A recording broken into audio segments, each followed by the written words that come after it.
no place to escape to. This is the last podcast. On the left. That's when the cannibalism started. What was that? Nope. Not unless we want to go through throwing copper. Not track by track. You don't want to listen to all of live. All of I'll listen to Throwing Copper. I'll listen to Secret Samadhi. You are talking mess on Secret Samadhi. But I do, unfortunately, when you talked about how it's unfortunate, Eddie, about how sometimes you recognize qualities in yourself in some of these stories. Yeah. And I love live. And I love live, and I've always said it is school shooter music. It is for school shooters. It is for rage-filled men that hair can only grow in a 3-inch circle on the top of their head, and they all kind of look like a party favor. And we're going to get into why the fuck we're talking about live here on today's episode of Last Podcast on the Left. Are we finally going to find out where dolphins go to die? My name's Marcus Parks. I'm here with Henry Zabrowski's live superfan, Henry Zabrowski. Yeah! He's poor man's Maynard. You don't think so? We're going to get a lot of angry emails from Tool fans on that one. But poor man's Maynard. Even the guy from Live. Yeah, I know. Ed? Am I not wrong? Yeah, you're wrong. You think that you don't think. You doesn't remind you Maynard? No, not at all. Nah. But being like a music that you could do what's its butts? You could do figure eights in your pickup true in the donuts. parking lot. It's called donuts. Yeah, but you could do it in a 7-Eleven or something, and you're just going around and around and around going, like, how long love you? How long? I'm coming back, Teresa. And, of course, Ed Larson. How you doing? I don't like either of those bands. Both Live and Tool are featured on the soundtrack to somebody who's showing up in front of an ex's home demanding to be heard out. Well, Live is on the girlfriend soundtrack. Tool's on the boyfriend soundtrack.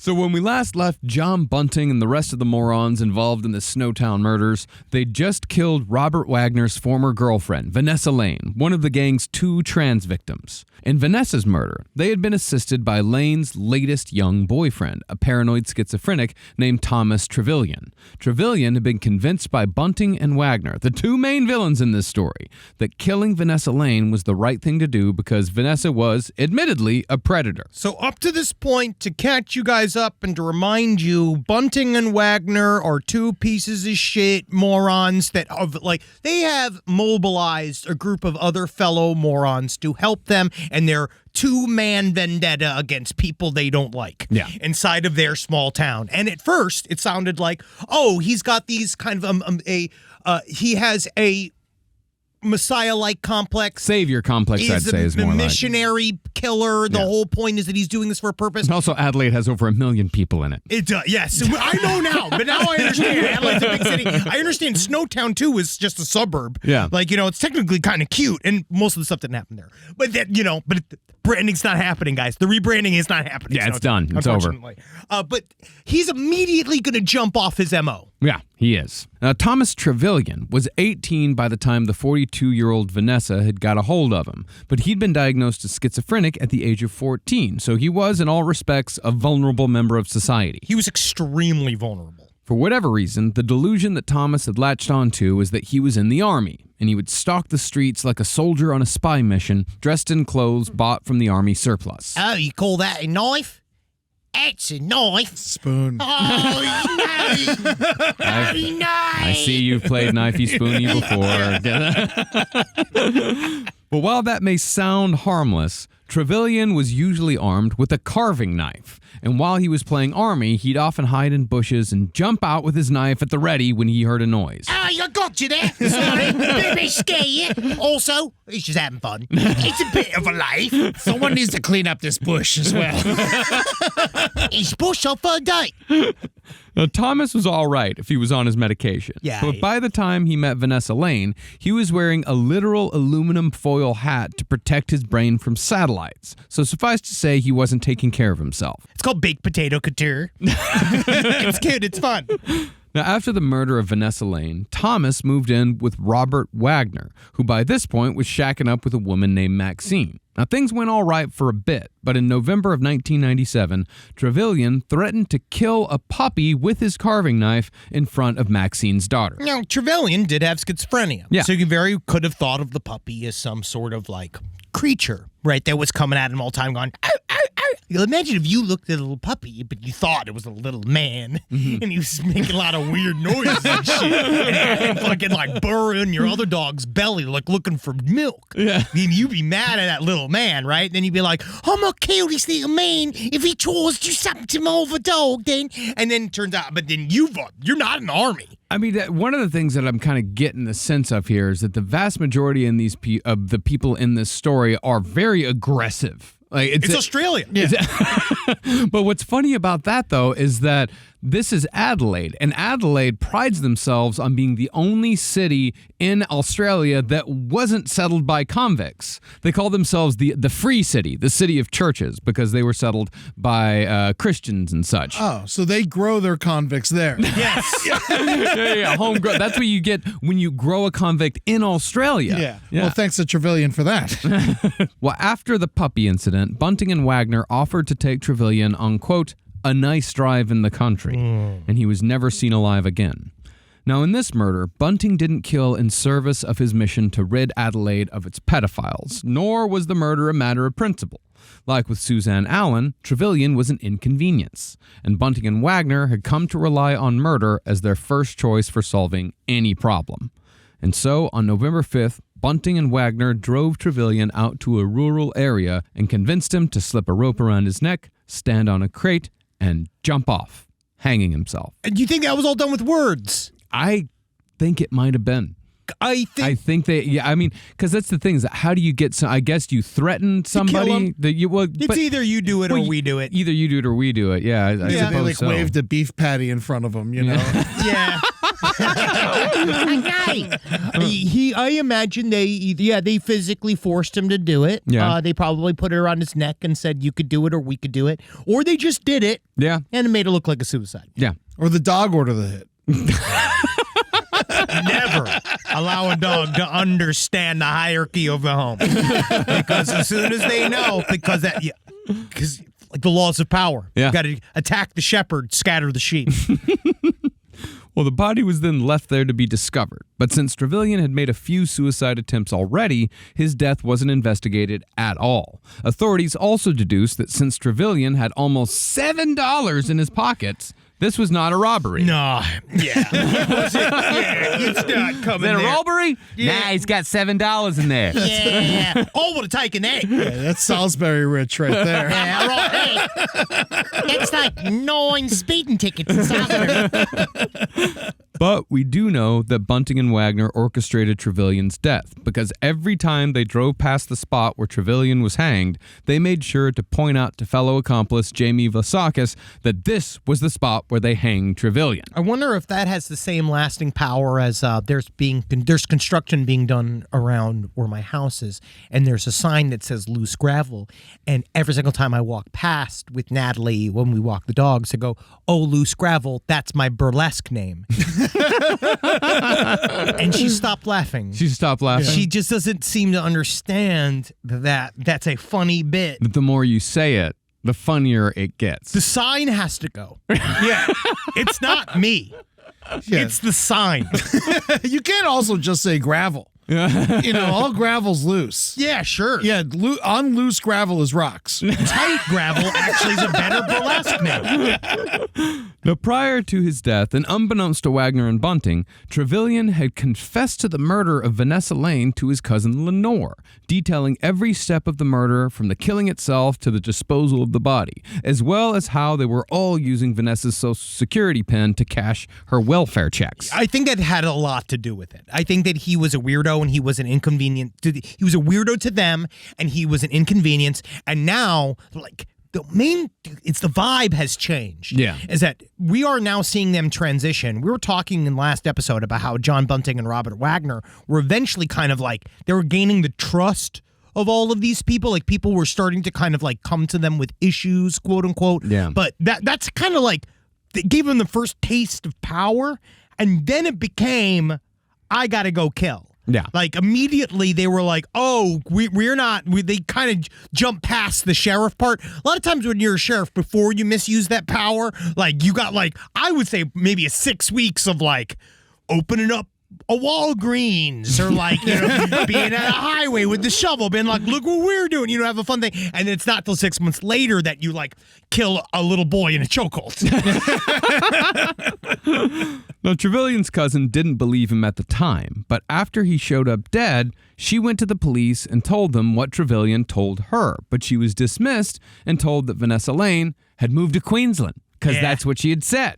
The police were operating off this premise because while Bunting and Wagner were torturing Vanessa under Trevelyan's supervision, they had forced Vanessa to call her mother and tell her that she was moving to Queensland with a new boyfriend and wouldn't ever be coming back. And that was good enough for the cops. And the process by which... At least at that time. Yes. Yeah. And it's not a fun process by which they were coached. So basically they were all murdered in the BTK fashion for the most part. And we'll get a lot more into the actual, nuts and bolts of it here in a bit. But it was like a slow choke and then a release, choke and release. And so what they would do is they would choke them, sadly, and then release, have them say a line into a voice recorder, choke them again, unrelease, have them say a line into a voice recorder, then they would take that and they would edit it together. Mm-hmm. And they didn't realize that until way after all the crimes, until way into the middle of the investigation. Yeah. Well, this seemingly idiotic ruse worked. And I don't know if this speaks to the intelligence of the people of Salisbury North or to their transient and mercurial nature,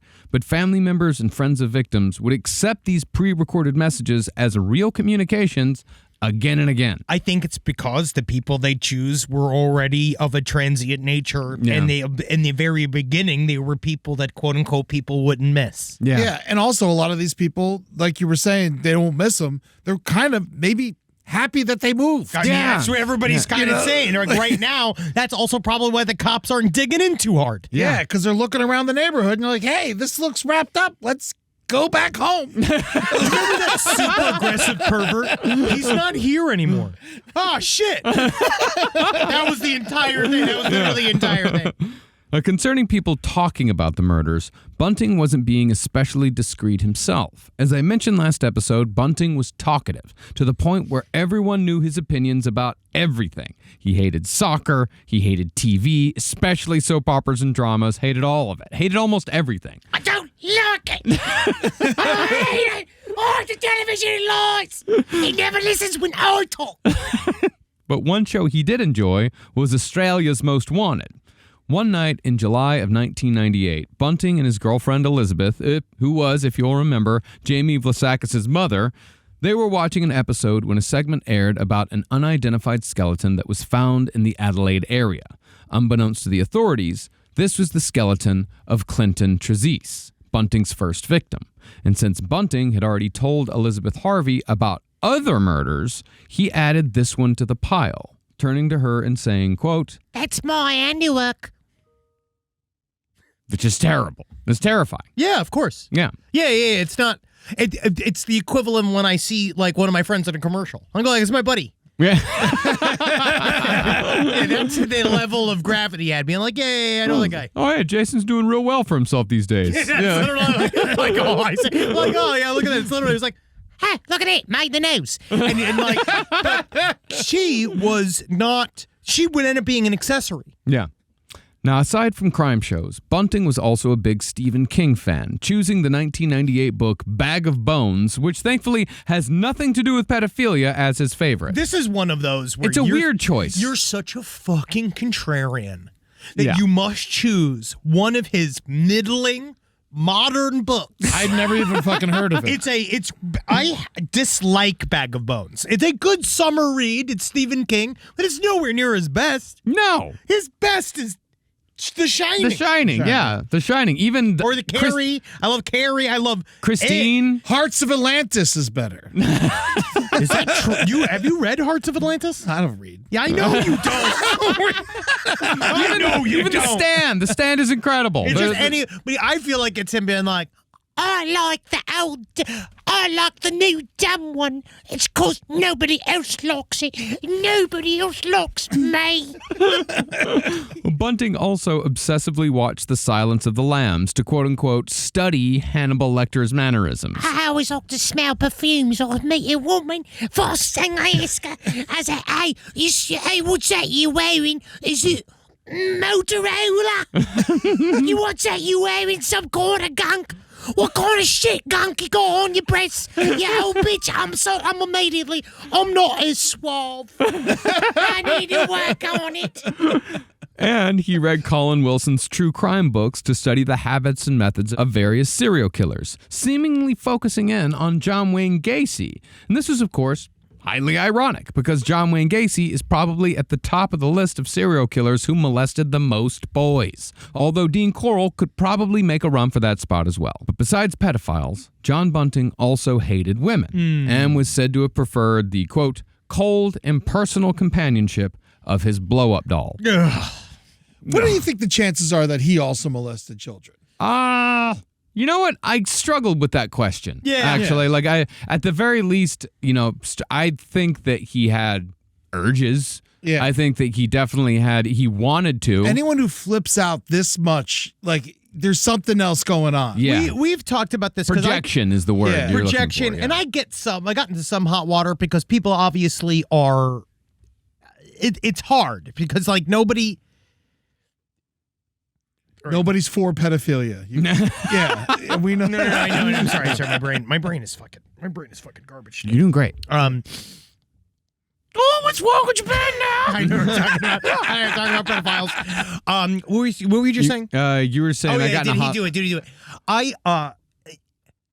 It's hard because I got a little bit of criticism when we were doing the Anders Breivik series talking about how does his massive homophobic streak, does that belie it's like a classic trope now that if you hate gay people, you obviously, there's something in there. Yeah. Like if you're violently against one specific thing, a lot of times it looks like, oh, I'm very much so into this thing. Yeah. But it's hard because it makes, people that are gay mad because you're like, don't put him on our team just because he's fucking a shithead. You know what I mean? Like, why are you doing this? And so this, I don't know. Again, I'm not trying to rile up our pedophile listeners by applying John Bunting to the pedophile community. Got a lot of messages about that, about the idea of non-practicing pedophiles. Yeah, I read some. And it seems to be the jury's out on non-practicing pedophiles. Yes. And I will also say, I am also well aware that a straight man can date a trans woman. Yes, I'm well aware of that. That's of a course. straight relationship. Yes, because that is a it's straight woman. relationship Yes. because it's a woman. Yes. Yes. But seemingly, it's very complicated. it's all very complicated. You know how you get to prison for pedophilia? Practice. I'm an expert, they said. Well, seemingly, the only people John Bunting cared about and was laser focused upon was young boys. He's kind of like he's like what's his name? Oh my God, my fucking brain. He's like the Jordan Peterson of serial killers. Because he's focused on boys. On the boys and Yeah, how the boys are doing. Well, the idea of like he's the savior of boys. Yes. Now, by 1998, Bunting and Wagner had tasted enough blood where they were using almost anything as an excuse to murder someone. Plus, they had the added bonus of being able to use the bank cards of their victims. See, all of the people Bunting and Wagner killed were on government welfare, and those payments were automatically deposited into the victims' bank accounts. Coincidence? I mean, it's just the way it worked. But part of me wonders whether or not that was a feature into why we're also killing. Yeah, I think, it's like... it eventually became a feature. Yeah.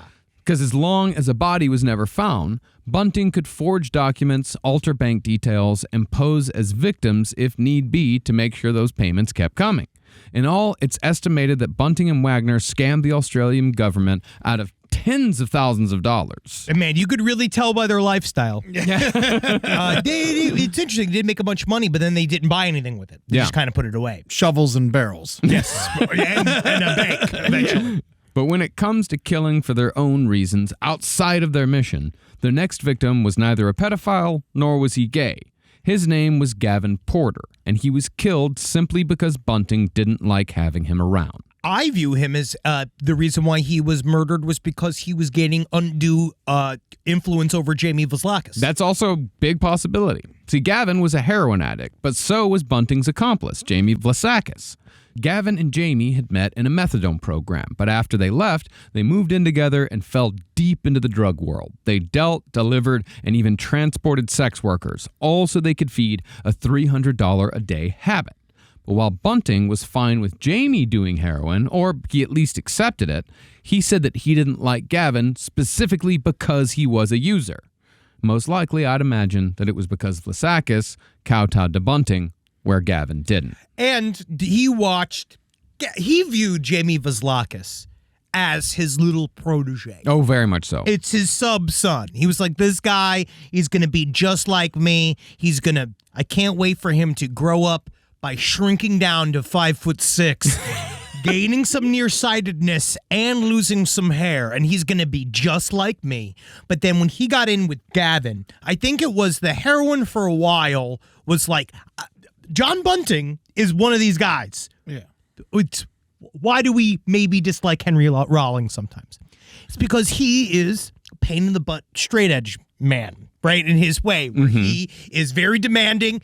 His views of life. Henry Rollins? Henry Rollins is a man that views life like a 13-year-old boy. All he likes to do is impress his friends by doing pull-ups, and he listens to records for fun once a week. I believe that is a very unkind fucking. That is not how. That is hardcore dude that just believes in pull-ups and his bros hanging out with. They just hang out and they like. I want to say he like eats like a piece of candy and he listens to one fun record that's not for work a week. Yeah, the opinions of Henry Zabrowski about Henry Rollins do not reflect the opinions of Last Podcast Network. Yeah, I, for one, think Henry is a liar! But John Bunting was one of those truly miserable fuckface straight edge people. Yeah. That viewed his actions overall as the arbiter of morality, everything that's cool, and what he's doing, people should look up to him for what he's doing. And he did have a hang up about drugs, much like he had a hang up about everything else. Obviously, he was an alcoholic and a murderer, which I would say is his worst quality. Yeah. I don't want to seem like I'm on his team, but $300 a day in heroin, someone's got to have a conversation with this guy. Yeah, this is the first time I've seen systematic murder and then body dismemberment as an intervention. It's like, Hey, we're doing this because we care about you. Everybody loves you. All right, now help me burn his testicles. If he was doing like $50 a day in heroin, let it slide. honestly, I even think that that's a lot. A cool $5 a day. All I need is a little, a little zhuzh. That's all. Ooh, can I have a little sliver of heroin? I just smaller than that. Smaller than that. I'm just a little bit. I think Well, Jamie's mother, Elizabeth, liked Gavin. So he moved into the house that all of them were sharing at Murray Bridge, which I think had, if I've got this right, somewhere between 5 and 7 people living there now. There's a lot of fucking people shoved into this house. And who says white people don't have culture? There could be a couple in the tunnels. But by April of 1998, there was one less person, because that was the month that John Bunting accidentally stabbed himself with a used syringe that Gavin had left lying around the house. Now, Bunting's anger was admittedly justified. Yeah. But Bunting took it to the level you'd expect from a man who'd already killed 6 people. Yeah, I think he'd stub his toe and kill the bed. When he did, when he grabbed the needle and stabbed himself, the other guy was like, oh, no. I know. Maybe I should go. Maybe I should leave. All you have to hear is a ow in the other room and you know you're fucked. Ganging up on Gavin, Bunting and Wagner tried an ambush in Gavin's car by attempting to slip a rope around his neck. But for the first time, a victim fought back, and Gavin managed to stab Bunting's hand with a screwdriver. But in the end, Gavin was dragged to the torture shed where he was strangled to death, much to Gavin's great joy and amusement. Much to Gavin's great joy and amusement? Yeah. Woof. No. And he loved it. Much to Bunting's great joy and amusement. But in the end, Gavin was dragged to the torture shed where he was strangled to death, much to Bunting's great joy and amusement. See, Bunting loved putting his face close to his victims because he liked feeling their last breaths. And the moment in which that breath stopped was by far his favorite. This is my favorite part. No, I know what. What is my favorite part? Turn the music down.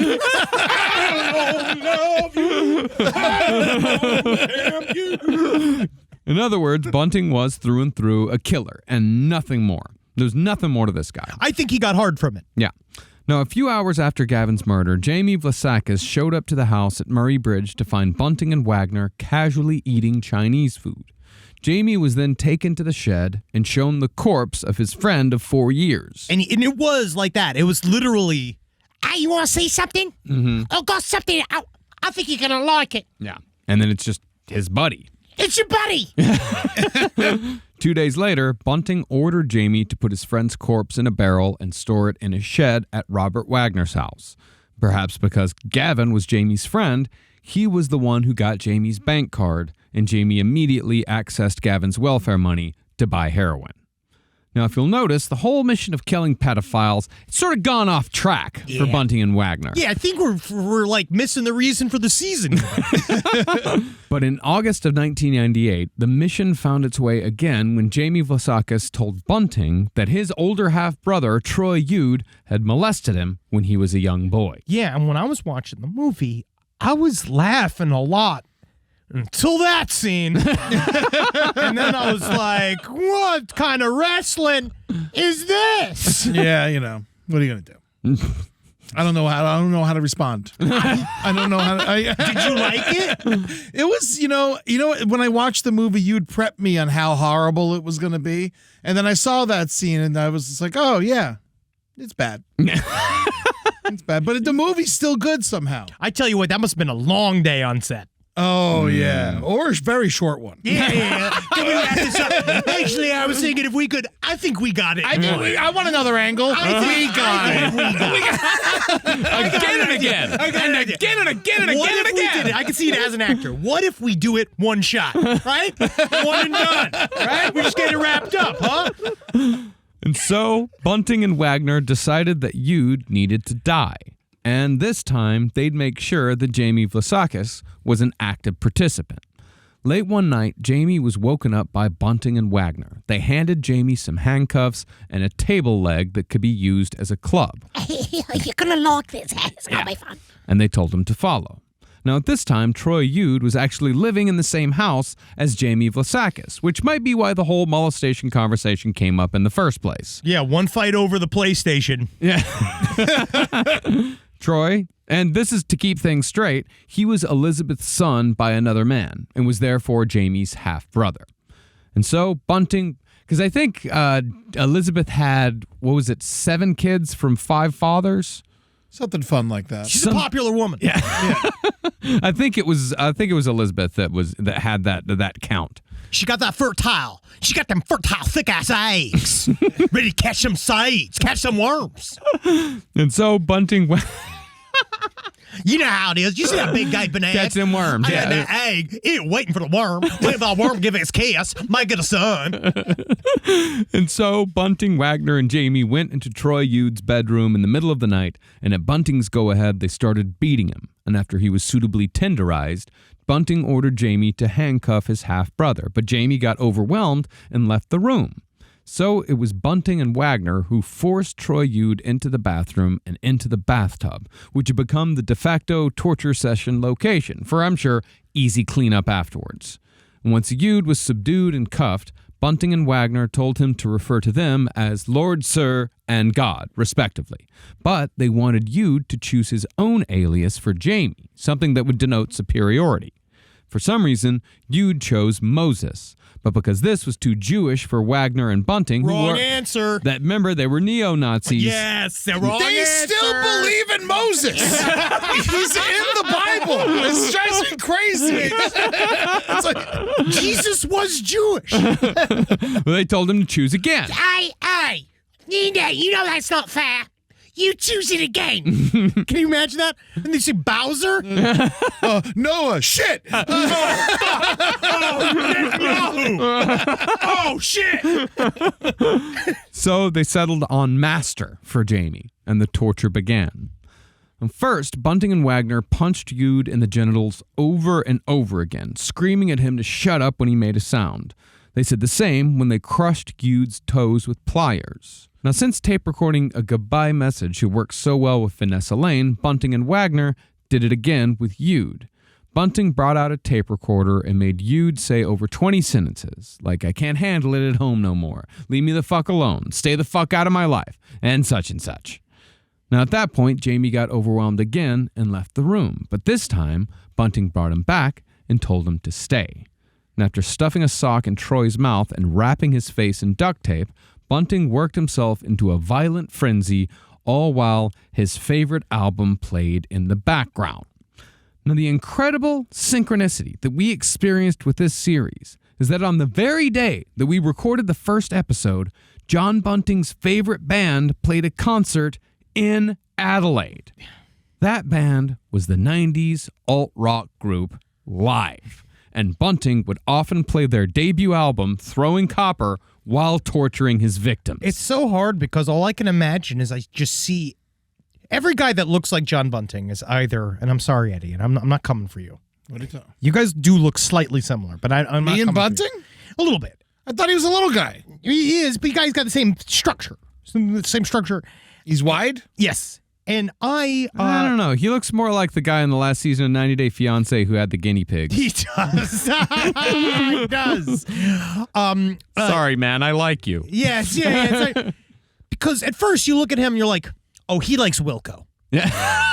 And then you realize, like, no. He's not a draft beer. He's not an IPA sort of white, right? He's the live white. And I think live white is just a step above Kid Rock white. Yeah. Yes. But truly a step below Toadie's white. Toadie's white.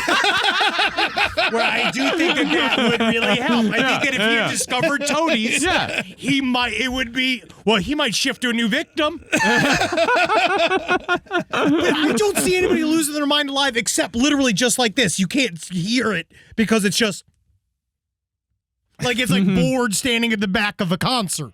Slowly nodding. Yeah, live white, Kid Rock white, and right below that, stained white. Oh, so stained white is something else. That's really something else. And then above Toadie's white is Pearl Jam white. Pearl Jam white is technically of that. And then you can introduce Pearl Jam white to your family. Now, the reason why Bunting loved Live so much was probably due to the content of their first single, released in 1994.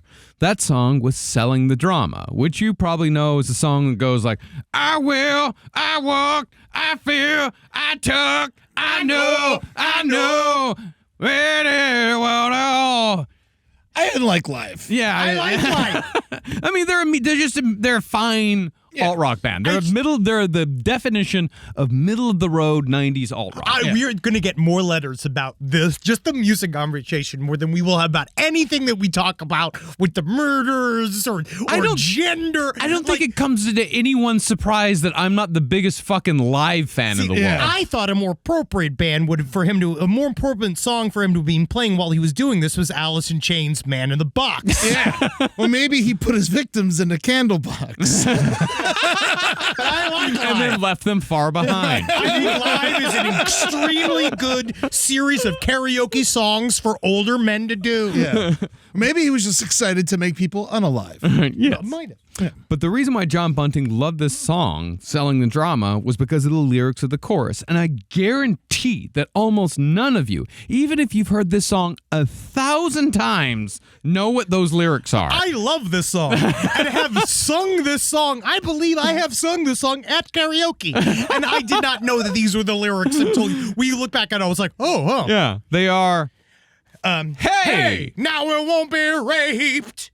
Hey, now it won't be scarred like that. Hey. And so on and so forth. Wait, I ad didn't know it was nauseam. raped. I did not know it was Now we won't be raped. Hey. Now we won't be scarred like that. Hey, But to make this synchronicity even more insane and to just wrap all this up and bring it full circle, Live is playing here in Los Angeles tomorrow. Oh, that's why all the Rogaine is sold out. It's all gone. But while lightning crashes possibly played in the background, Troy Yude was strangled with a rope that was leveraged with a metal rod to tighten it, just like how John Wayne Gacy used to do. And how you find lightning with a metal rod. Bunting, however, claimed that his hand was too hurt to do the twisting, so he told Jamie to do it instead. But when Jamie tried strangling his half-brother to death, the rope broke. Wagner tried to retie it, but it broke again. So Wagner ended up strangling Troy to death while Bunting kneeled and stared into Troy's eyes like the ridiculous edgelord that he is. My love is like thunder. Do you think Semi-Charmed Life came on? He's like, no! Stop it! Get it off! Stop it! Get it off! Get that piece of shit off my radio! Sky was old. Oh, God, that type of rap. That type of weird man rap. But Troy's body was then wrapped in garbage bags and taken to the garage where it was later placed in a barrel. But Bunting claimed that the barrel was just the tiniest bit too small to fit the whole body. So he cut off one of Yude's feet to make the tight squeeze and tossed the foot into parts unknown. But as they did that, they were always supreme edgelords about it. So every single time they did it, I find it interesting because I do think that some serial killers strangely take an almost ritualistic approach to certain things where there's more of a sacred thing. You know, you see about how Dennis Rader talked about it being an art form. But these guys, every single time they did something, it would never be without a bunch of last podcast style jokes while they were doing it. Like they would cut off the feet and then the whole thing would be like, oh, hey, I'm walking here. I'm walking here. And they would do all this like fucked up shit with the feet. They would do all of this shit every time they did it. And it really just showed how, I mean, they're just gone full psychopath. Well, that's why I say it's Beavis. They're very Beavis and Butthead. They are, because they're giggling the entire time. They're making jokes. Yes, they like, think that not, it's all funny and it's all fun in games, and then everybody likes it. Yeah, and that's the thing. If you're super scary and you're laughing like everybody likes what you're doing, and then everybody else is laughing because they're scared of you, but you think that you're being right. Mm-hmm. You know what I mean? Which is a situation I found myself in a couple times where I just see people going ever like, been scared of you? I'm just saying the more that all right, you know, like oh, you've been the scared one. Well, no, it's alienating people. Yeah. Anyone religious hates his clothes. I know that much. Yeah, dude, I got a good stare at the other day, man, because we had the Mormon people on the street or whatever, Jehovah's Witnesses on the street. I had a good old-fashioned Satan shirt on. Sweet. That is nice. Yeah. Just look at him, just like point at your shirt. You're like, yeah, go fuck yourself. No, I didn't do it. Oh, good for you. Yeah. You're growing. Yeah, you are growing. My wife did give a very, I was proud at how firm her no thank you was the other day to the Jehovah's Witnesses who tried approaching our home. No thank you. Yeah, two Scientologists come at me with last time we were in Tampa, and you saw. It was like, oh, you got real mad. Well, because it was during a real mad time period, and I remember they came up to me as they were talking to me, and I was like, don't fucking talk to me. Yeah. And you're like, do not follow us. Walk the other way. I was like, wow, Henry's upset. Well, and see, with Scientologists, you're allowed to do that. Yeah. Yeah, just don't get violent. I don't. No. Well, as far as what John Bunting told Elizabeth, who, if you'll remember, was John's girlfriend, as well as both Jamie Vlasakis's and Troy Yude's mother, he said that Troy had gotten into a big fight with Bunting and ran off. And later, Bunting would use the recording he made in a fake phone call to Elizabeth to complete the story. As far as how Jamie, did that all that make sense? Yes, he basically just, he lied to her, and he said that we I mean, there's just so many people involved in this and so many stories and so much bullshit. Where'd the foot go? We don't know. That's actually been kind of a mystery in this whole thing. They actually kind of make a big deal out of it sometimes and be like, we got no idea where that foot went. I'm like, it's got to be Dingo. They could have just thrown it in a pit. They still were burying some things in the backyard. Yeah.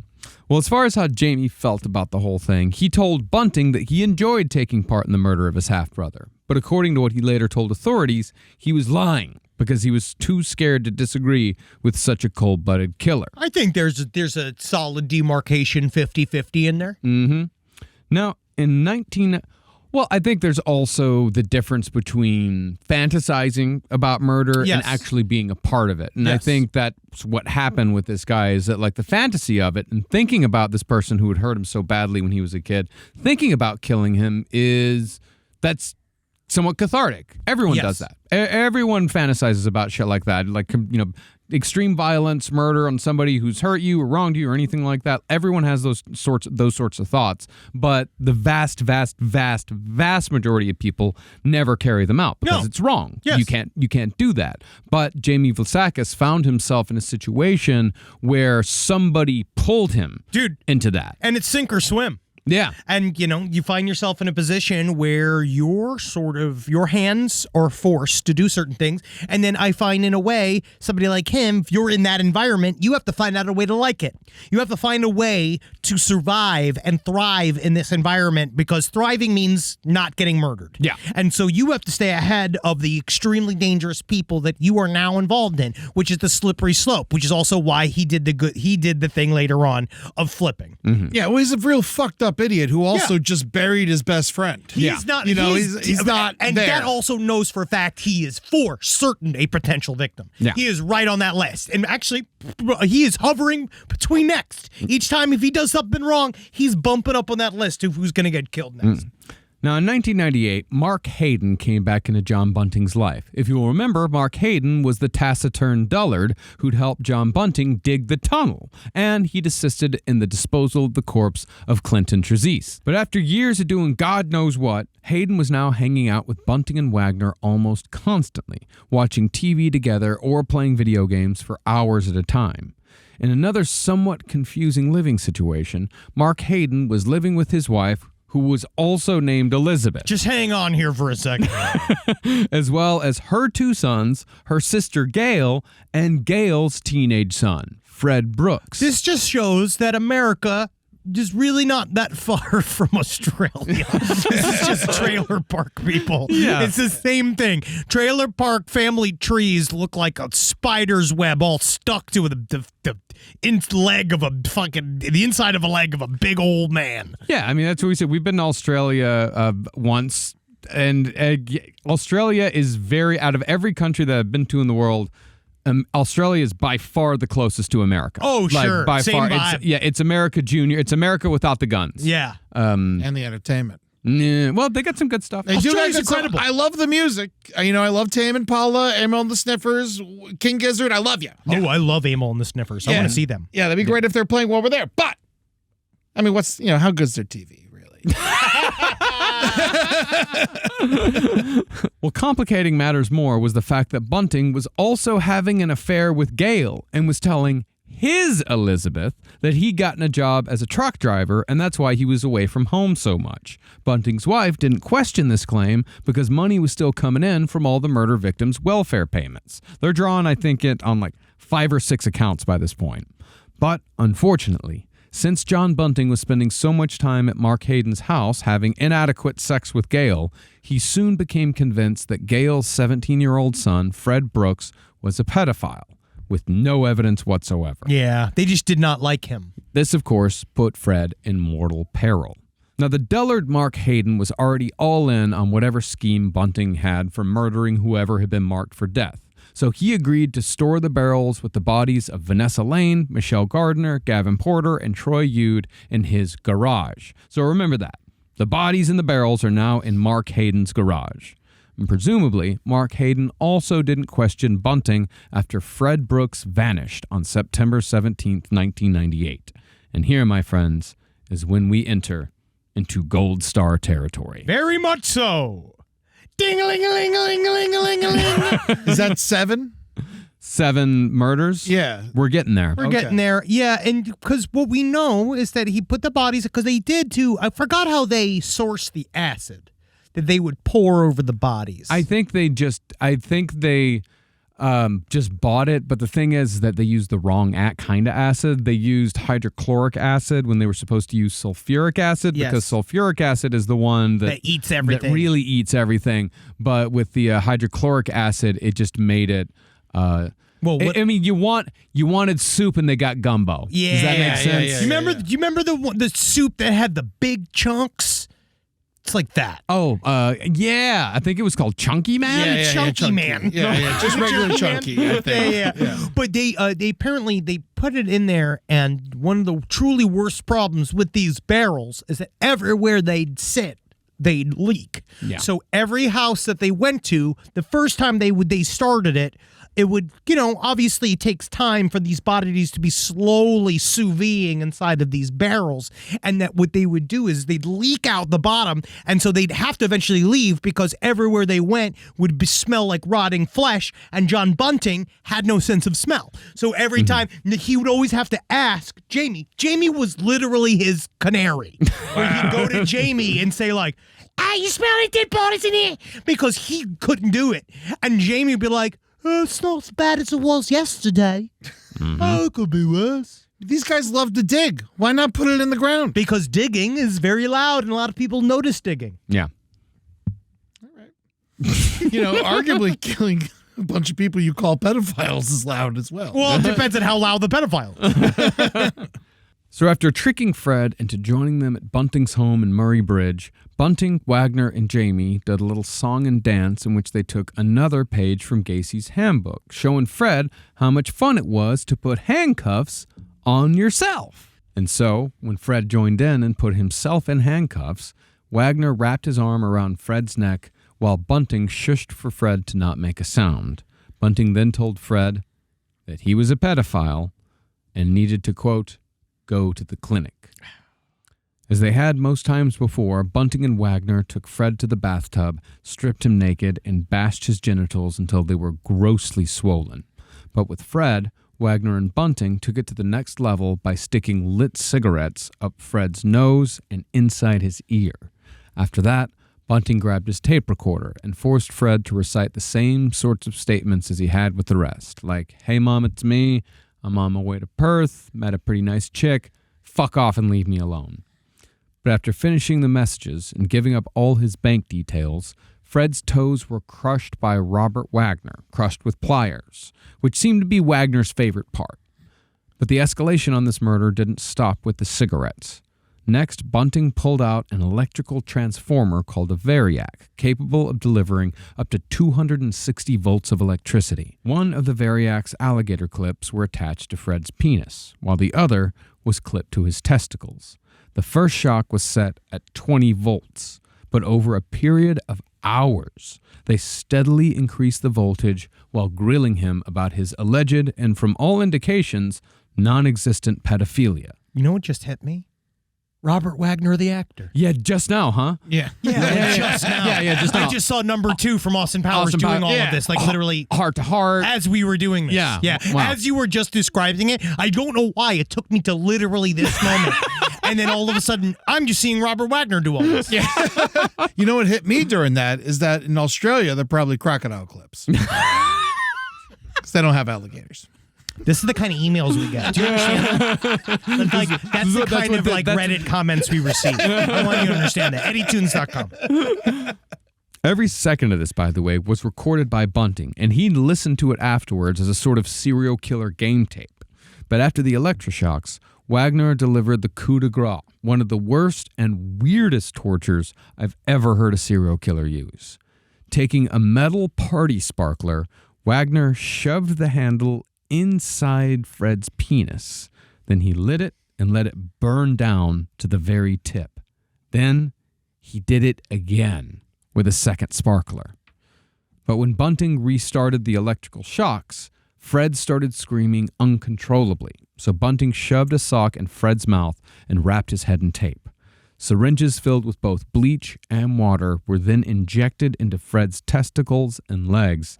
And finally, Frank died, most likely from asphyxiation.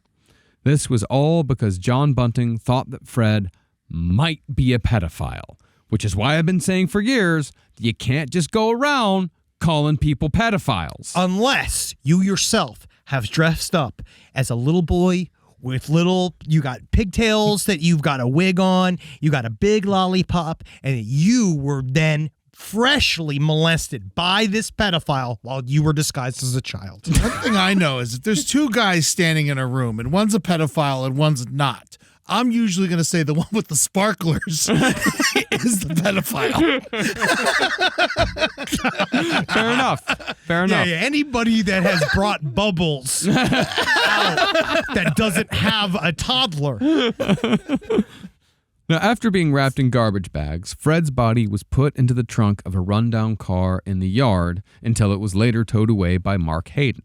Hayden then dumped Mark's body on his garage floor until they could afford to buy another barrel. And when they did, Fred Brooks joined the other 6 as body in the barrel number 7. And that really shows just how much collateral you need to be a serial killer, and about how gatekeeping doesn't just stop in the entertainment business. And if you don't have the funds, like, oh yeah, sure, I would have loved to have started serial killing when I was in my early 20s, but I needed a full-time job. Yeah, you got to get that barrel money. Yeah, dude. So how fucking dare you think, oh, you fucking Nepo killers that go out there with your fucking, oh, I kill other people and I'm taking their government money and that funds me. You're government funded. So think about that. You're not a socialist. Do better. Be better. Now remember, John Bunting had been having an affair with Fred's mother, Gail, and Bunting told Gail when her son mysteriously disappeared that he'd last seen Fred getting into a car with some woman. Fred, he said, was also on a lot of speed and seemed really aggressive and was saying something about leaving town. Yeah, holds out. Yep. Gail tried calling Fred's cell phone, but was greeted by a strange, abusive, outgoing message, which had, of course, been recorded while Fred was being tortured to death. Gail then made a missing persons report with the police, but 3 days later, the house where Gail was living got a call. On the other end was Fred's voice, but the person who answered was Gail's sister. Bunting had edited a tape together of Fred saying a bunch of mean shit, which it sounds really fucking dumb. It sounds like a prank a morning zoo DJ would play. Yeah, it sounds very similar to Sal Governale. Like they're just playing sound bites. They're doing the thing where you do in sound bites. Who is your daddy and what does he do? Yeah. Never trust an editor. We're sneaky. But apparently it was enough for Gail's sister to say like, oh yeah, I guess Fred's okay. She just shrugged, called the police, and told them to cancel the missing persons report because Fred had called up and said that he was going to Perth, which is on the other side of the country, and he wanted everyone to leave him the fuck alone. That's like one of those things that I just don't understand, where it's like, I guess they just weren't. It's a rough group. It's a rough group. It's a rough group. It's a real rough group of people like that Bunting and all these people are kind of in. It's a very, very rough group. I've already talked about how I don't believe in Jackie's freedom if she's been kidnapped or if something like or if she's been brainwashed. Like I believe that she needs to be saved from one of these things. I think I'd flip out if she did one of these things where I got a weird, strained phone call that sounded like she was under duress. Yeah, like you'd become like Liam Neeson. Yeah, you go find him. Yeah. No. These people actually called the police and said, never mind. Yep, sorry, calling it off. All done. Now, like most serial killers, the frequency of Bunting and Wagner's murders were increasing. Where before there had been years between killings, it was now down to a matter of weeks. They were getting addicted. In October of 1998, less than a month after Fred Brooks, Jamie recalled that he and Bunting were driving around when they spotted a man named Gary O'Dwyer. Now, just like every other victim, Gary was personally known to John Bunting. In fact, he was his next-door neighbor. Bunting, however, became obsessed with how, quote-unquote, gay Dwyer looked.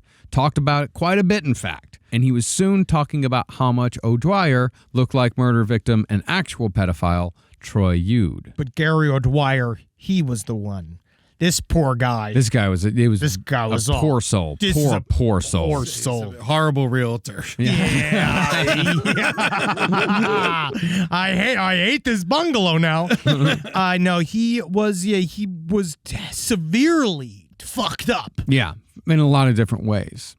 But at the end, like, he's just some dude. Yeah. I mean, he'd gotten addicted to drugs and alcohol after being the victim of a vicious hit and run. Yeah. He'd suffered from epileptic seizures since he was a kid. He had a bad limp. He couldn't do math anymore. Like, he literally had fucked up his brain, so he couldn't do any sort of executive function. Yeah. He was just dumb. And this all seemed gay to...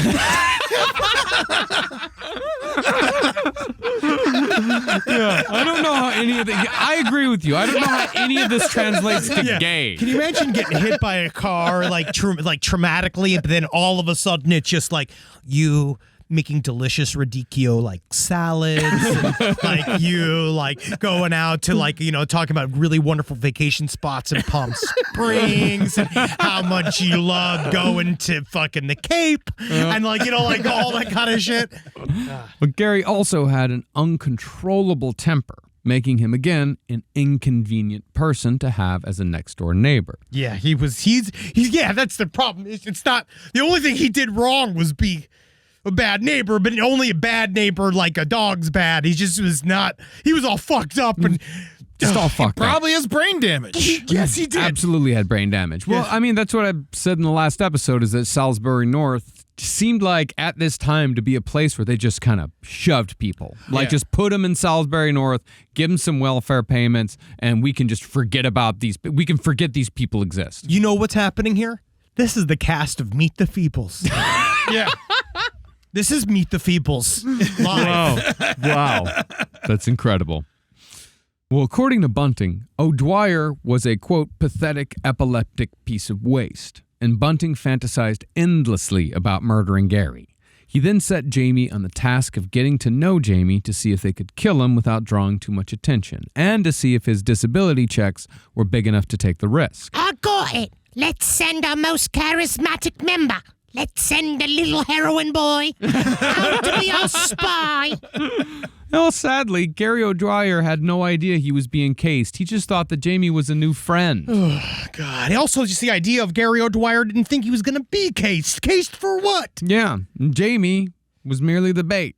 And after Bunting decided to go ahead with the murder, Jamie was the one tasked with taking Gary out to the pub and inviting him back to Gary's place for a nightcap. Well, this is how much of a pussy John Bunting truly is, Yeah. where he needed this person with a literal physical and mental disability to get drunk before he could go ahead and physically dominate a person that also was smaller than him. Yeah.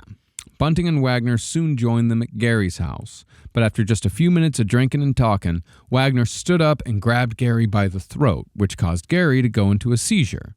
Once the episode subsided, Bunting and Wagner put on the handcuffs, pulled Gary's mattress into the kitchen, and laid Gary on top to ask him about his alleged pedophilia, I suppose, to see if they could shoehorn this murder into their overall mission. Kind of sounds like Abu Ghraib. Yeah. Gary got the same incredibly cruel treatment as Fred, with the shocks to the genitals, the sparklers, the cigarettes, the toe crushing, everything. And this, I think, is actually the greatest irony of the whole Snowtown Murders saga. See, the men who weren't pedophiles got the worst torture. This was because they had nothing to confess to, and Bunting and Wagner kept going harder and harder to try and elicit a confession to something that didn't happen, all so they could justify what they were doing. But they didn't need the justification, nor did they even care to get it. They just liked the process of torturing, and it does sort of feel like it was an end game in and of itself. But they only did it to the guy, like the guys who were actual pedophiles, like Troy, like like Yude. He didn't get the horrible treatment that the other guys got. Because they were on the first half. I suppose so. This is the natural. Now we're seeing the natural escalation of serial killers to the point where John Bunting and Robert Wagner are both so bored with what they're doing, and that they're looking for ways to make it more exciting for them. But they don't do it with the next victim. Yeah, I don't know. Yeah, they're all over the place. I think it really is. They're trying to get some sort of confession out of him, and so they're just going work because the other guy, because you just like yeah, I'm a pedophile. I'm sorry. And then like I molested my brother. Yeah. I think they're just trying to justify it. Yeah, sure. I mean, they're got to be like just so bored. This all comes from that. They're sitting there with just one live CD and like trying to fucking like be entertained. They got one PlayStation game. That's all they had. They didn't playing even fucking have Cubert over and over again. Just fucking Please, Twisted Metal 2. There's what's its butts? No tub thumping. What else is Australian? Chumbawamba? No, that's England. That's England. What's in the come on, Eileen. And, Come on, Eileen. Dexy's Midnight Runners? Where are the Dexy's Midnight Runners? Yeah. I suppose That's so. Australian hometown boys, Toto. Yeah. They're Australian, really? Yeah. Yeah. Grong. I like them a lot. But at any rate, around 9 o'clock, Jamie said he felt ill and he left the house. But after Gary had been tortured to death, Jamie was brought back to help loot Gary's possessions. Within a few days, Gary's body was in a barrel in Mark Hayden's garage. But as it turned out, no recorded tape messages were necessary. The only connection Gary O'Dwyer had to anyone was to his former foster mother. He was 29 by this point, and from what she said, it just didn't occur to her to report Gary as a missing person. Well, they weren't in communication anymore. By that point, Gary sort of was living on his own, and his problems had made him not super easy to take care of. I got lots of family I haven't talked to in months. Of course. But that's not to say that nobody investigated any of these missing people. After Vanessa Lane disappeared, it was discovered that money was still being withdrawn from her account 9 months later in Adelaide, even though she'd supposedly moved to Queensland. Video surveillance showed that the person withdrawing the money was Robert Wagner, so a detective had a team shadow Wagner 6 times over 6 months in 1998.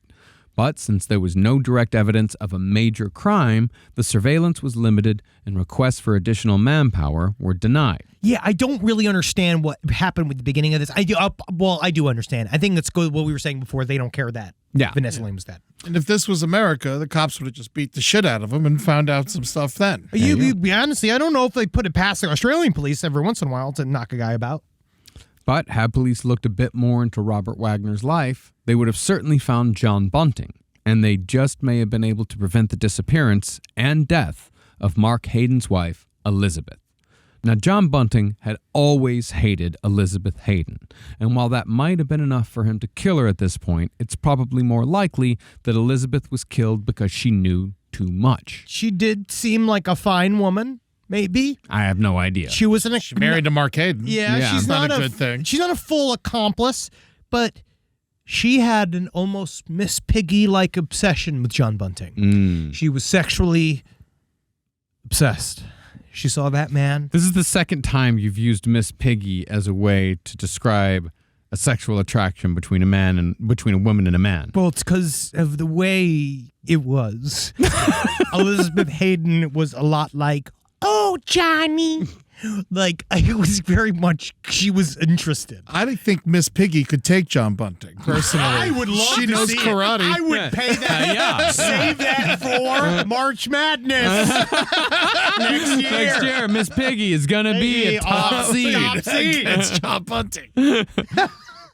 Well, the reason why Elizabeth knew too much was not only because there were 6 bodies in barrels rapidly decomposing in her garage, but because Mark Hayden had also told his wife about the murders, presumably after she asked, what the fuck was stinking so much out in the garage? Well, for so long, they kept saying it was the kangaroo. Yeah. So they were saying that they were culling kangaroos and had kangaroo meat around, and so it was just rotting in the sun. Yeah. Which they were doing, right? I think that there was some in there. Cool. And so, sometime in late November 1998, Bunting told Mark Hayden to clear out of the house and take Gail with him. Hayden did what he was told and went for a drive with Gail, and while he was gone, his wife was tortured and killed in her own bathroom. Her body was then drug out to the garage and placed in a barrel, marking body number 8. Now, with this murder, Bunting and Wagner couldn't really do the whole voice recording ruse because there were too many people who'd just seen her.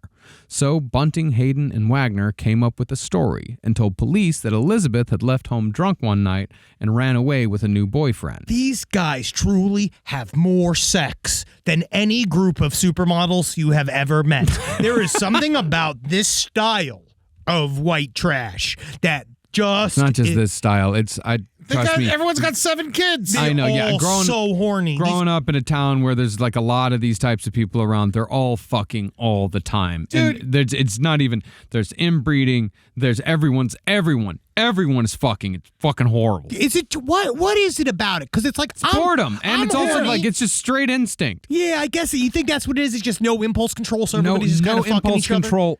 None of these people have impulse control They all at all. start I remember like all the kids that were in like the bad neighborhood where I grew up, they were fucking at like 12. Yeah. Yeah. It was Yeah. like terrifying. But there's no way that like John Bunting was like good at sex. No, I don't think any of them were particularly good at sex. Yeah, I don't think he really cared about the female orgasm. Yeah. But maybe he had one of those weird fat dicks, the ones that are like really big in the middle. Oh, potato dicks. Potato dicks. Yeah, lots of eyes. Eyes tools.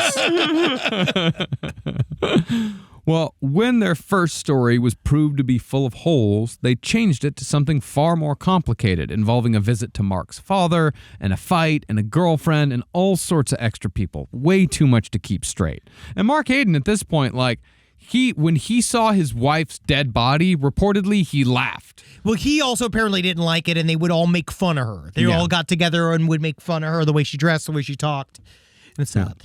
Well, because this story wasn't adding up, Elizabeth's brother reported her missing, and the police started asking more questions. Questions soon turned into statements, and statements turned into searches. Specifically, police got a search warrant for Mark Hayden's home, where the bodies and the barrels were being kept.